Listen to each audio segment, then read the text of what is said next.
Ford Motors बहुत ही जल्द भारत में वापस आने वाली है, ये खुशखबरी है। लेकिन क्या आपको पता है फोर्ड मोटर्स का जो सफर यहाँ तक आया है उसके पीछे कितना स्ट्रगल रहा है? अगर आप नहीं जानते तो उसके बारे में आज हम आपको बताएंगे। आप बने रहिएगा हमारे साथ। इस कहानी को शुरू से शुरू करते हैं। बात करते हैं 30 जुलाई 1863 को अमेरिका के डेट्रॉइट के मिशिगन में एक गांव में एक बच्चे का जन्म होता है। नाम रखता है हेनरी फोर्ड। ये हेनरी फोर्ड किसान परिवार में जन्मे होते हैं। उनके पिता किसान होते हैं और ये अपने 6 भाई बहनों में सबसे बड़े होते हैं। सबसे बड़े होने की वजह से उनके पिता की उम्मीद करते हैं कि वो उन्हीं का पारिवारिक व्यवसाय यानी खेती के काम को आगे बढ़ाएंगे। लेकिन हेनरी फोर्ड को बचपन से ही टेक्नोलॉजी में बहुत ही ज्यादा इंटरेस्ट। वो मशीनरीज से के साथ अक्सर खेला करते थे। जब वो 12 बरस के थे तो जब उनके पिता ने उन्हें एक पॉकेट घड़ी गिफ्ट की थी। हेनरी फोर्ड ने उस पॉकेट घड़ी को खुद से खोल करके उसको ठीक करके वापस रीअसेंबल करना सीख लिया था। इसी का नतीजा था कि अपने दोस्तों, रिश्तेदारों और पड़ोसियों के बीच में घड़ी साज के रूप में प्रसिद्धि पा चुके थे। ये अक्सर उनकी घड़ियों को यूं ही मजाक मजाक में खोल करके ठीक करके वापस दे दिया करते थे। स्कूलिंग के दौर में हेनरी को पढ़ने में कोई खास इंटरेस्ट नहीं था, लेकिन एक टर्निंग पॉइंट उसके जीवन में आया था और वो टर्निंग पॉइंट ये था कि स्कूलिंग के दौर ही पास ही के शहर डेट्रॉइट में एक इंडस्ट्रियल टूर जाता है और इस इंडस्ट्रियल टूर में हेनरी फोर्ड स्टीम इंजन को नजदीक से देखते हैं। जब वो स्टीम इंजन को नजदीक से देखते हैं तो उनके अंदर उस इंजन के प्रति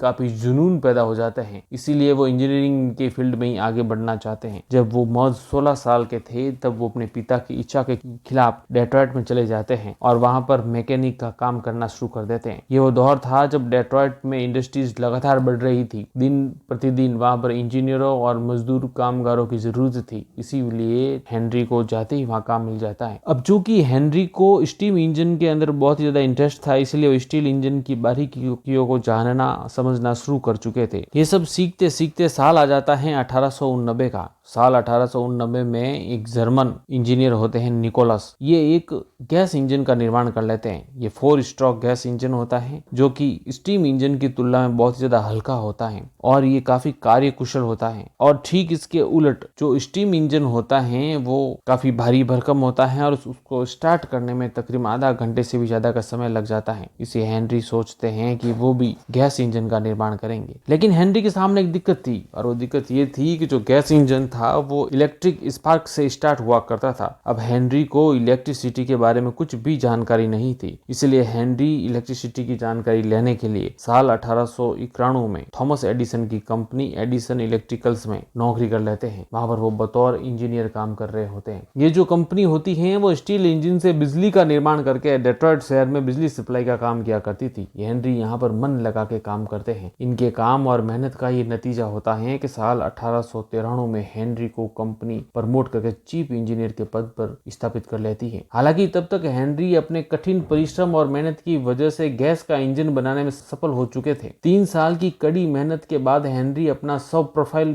वाहन बनाने में भी सफल हो चुके थे। उस वाहन का हेनरी ने नाम दिया था फोर्ड क्वाड्री साइकिल। अब दरअसल ये देखने में साधारणतया 4 पहियों वाली साइकिल ही थी जिसके ऊपर एथेनॉल का इंजन लगा हुआ था। उसके अंदर 2 स्पीड गियर बॉक्स हुआ करते थे। 32 किलोमीटर प्रति घंटे की रफ्तार से ये चलती थी। हेनरी ने इस क्वाड्री साइकिल को आगे तकरीबन 1 साल तक खुद से चलाया और उसकी एक एक कमी को नोटिस करके उसको दूर किया। साल 1897 में हेनरी उस क्वाड्री साइकिल को $200 में बेच देते हैं। लेकिन तब तक हेनरी उसको 1600 किलोमीटर से भी ज्यादा ड्राइव कर चुके थे। वो जो पैसे हेनरी को मिले थे उन पैसों से हेनरी आगे चल करके 2 से 3 नई क्वाड्री साइकिल बना करके बेच देते हैं। ये जो क्वाड्री साइकिल्स होती हैं लोगों में बहुत ही ज्यादा लोकप्रिय हो जाती है। इसी लोकप्रियता को देखते हुए साल 1899 में हेनरी तय करते हैं कि अब वो जॉब से रिजाइन कर देंगे और अपना खुद का एक निर्माण का काम शुरू करेंगे और निर्माण कंपनी की नींव रखेंगे। इसलिए डेट्रॉइट में एक कंपनी शुरू करते हैं। अब चूंकि तब तक हेनरी की लोकप्रियता काफी बढ़ चुकी थी, इसकी वजह से हेनरी को अपनी कंपनी में इन्वेस्टमेंट मिलना शुरू हो जाते हैं। इन्वेस्टर्स खूब सारा पैसा लगाते हैं और हेनरी भी ये तय करते हैं कि अब वो आगे चल करके केवल अमीरों के लिए ही कार बनाएंगे और कार का नाम रखेंगे डिलीवरी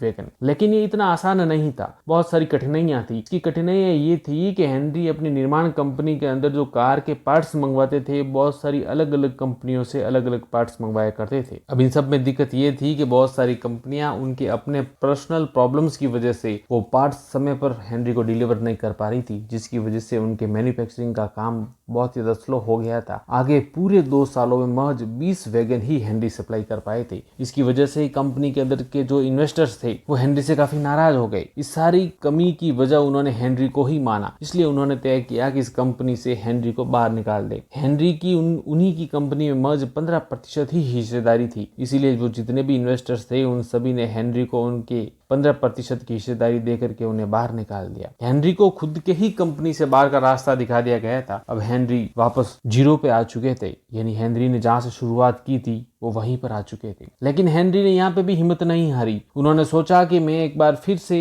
ऑटोमोबाइल सेक्टर में जाके अपनी खुद की कंपनी का निर्माण करूंगा। हेनरी ने पिछली कुछ गलतियों से सीख लिया था। इस बार उन्होंने सीखा था कि मैं इस बार कार अमीर आदमी के लिए न बना करके आम आदमी के लिए बनाऊंगा। ये कार जो स्टेटस सिंबल बनी हुई है, मैं इस स्टेटस सिंबल से बाहर निकाल दूंगा और आम आदमियों की जरूरत की कार बनाऊंगा जो कि आम आदमियों के अंदर लोकप्रिय हो। इसी विजन के तहत हेनरी ने फोर्ड मोटर कंपनी की नींव रखी। फोर्ड मोटर के अंदर उन्होंने अपना पहला मॉडल लॉन्च किया। उस मॉडल का नाम रखा मॉडल ए। हालांकि ये मॉडल ए बनाना भी हेनरी के लिए कोई इतना आसान नहीं था। आगे 5 सालों की कठिन परिश्रम और तकरीबन 20 डिजाइन फेल होने के बाद मॉडल ए बनाने में हेनरी सफल हो पाए थे। मॉडल ए लोगों में काफी लोकप्रिय रहा। इसी की वजह से हेनरी ने आगे चल के मॉडल ए से मॉडल टी तक सारी गाड़ियों को बनाना शुरू कर दिया। हेनरी ने निरंतर अपने काम में सुधार करना शुरू किया, अपने प्रोडक्शन को सुधारा और अपनी पिछली गलतियों से बहुत कुछ सीखा और उसमें सुधार करने की कोशिश की। जैसे कि इस बार उन्होंने अपने सारे जो पार्ट्स हैं, जैसे कि पिछली बार अलग अलग कंपनी से मंगवाते थे, इस बार उन्होंने केवल एक ही कंपनी को ऑर्डर देके सारे पार्ट्स मंगवाना शुरू कर दिया। असेंबली लाइन भी अपनी खुद की ही शुरू कर दी। अब एक ही छत के नीचे उनकी सारी गाड़ियों की असेंबलिंग होना शुरू हो चुकी थी। साल 1905 आ जाता है। इस दौरान हेनरी अपना खुद का इंजन और ट्रांसमिशन बनाना भी शुरू कर देते हैं, जिनकी वजह से उनकी प्रोडक्शन की रफ्तार बहुत ही ज्यादा तेज हो जाती है। इससे वो हर रोज तकरीबन 25 कारों का निर्माण कर लिया करते थे, जो कि उस जमाने में बहुत बड़ी बात हुआ करती थी। साल 2006 में कंपनी ने एक नया मॉडल लॉन्च किया था जिसका नाम था एन। इस एन की खासियत थी कि कम